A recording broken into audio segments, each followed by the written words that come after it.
അന്യ സംസ്ഥാനങ്ങളിൽ അവർ ഈ പറയുന്ന കാര്യങ്ങൾ ഇത്രയും നാൾ ഭരിച്ചിട്ട് ചെയ്തിട്ടുണ്ടോ എന്ന് വ്യക്തമായതിനു ശേഷം മാത്രം നിങ്ങളുടെ ഓരോ വോട്ട് ഉപയോഗിക്കുക.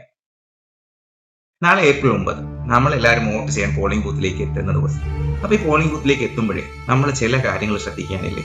നമ്മൾ ഈ ചെയ്യുന്ന വോട്ട് എന്ന് പറയുന്നത് നമ്മുടെ 5 വർഷം നമ്മുടെ ഫ്യൂച്ചർ എങ്ങനെയാകും എന്ന് തീരുമാനിക്കപ്പെടുന്ന ഒരു കാര്യം കൂടിയാണ്.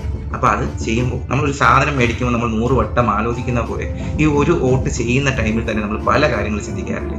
ഇപ്പൊ ഈ ഇലക്ഷനോടനുബന്ധിച്ച് ഒരുപാട് കാര്യങ്ങൾ, അപ്പോൾ സോഷ്യൽ മീഡിയയിലാണെങ്കിലും PR വർക്കിലാണെങ്കിലും ജയിച്ചു കഴിഞ്ഞാൽ അവരിങ്ങനെ ചെയ്യും അവരെങ്ങനെ ചെയ്യും എന്നുള്ള വാഗ്ദാനങ്ങളെല്ലാം പെട്ട് നമ്മൾ മണ്ടന്മാരാവാതിരിക്കുക, അത് ശ്രദ്ധിക്കുക എന്നുള്ളത് നമ്മൾ ചെയ്യേണ്ട ഒരു വലിയ കാര്യമാണ് ഈ വോട്ട് ചെയ്യുന്ന സമയം. നിങ്ങൾ ഏത് പാർട്ടിയിൽ വിശ്വസിച്ച ആളോ ആയിക്കോട്ടെ, ഈ വോട്ട് ചെയ്യുന്നതിന് മുമ്പ് നിങ്ങൾ ആലോചിക്കേണ്ട ഒറ്റ കാര്യം എന്താണെന്നറിയോ?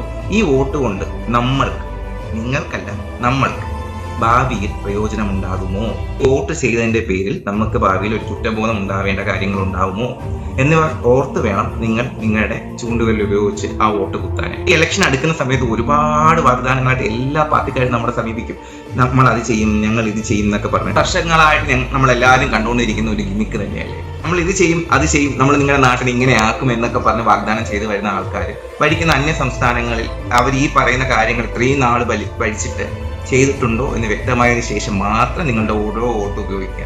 നിങ്ങളുടെ ഏത് പാർട്ടിയുടെ അനുഭാവിയോ ആയിക്കോട്ടെ, ഹൃദയം കൊണ്ട് ചിന്തിക്കാതെ ബുദ്ധി കൊണ്ട് ചിന്തിച്ച് ഓരോ വോട്ടും പാഴാക്കാതെ അത് കറക്റ്റായിട്ട് ഉപയോഗിക്കുക. So use your votes wisely for a better tomorrow.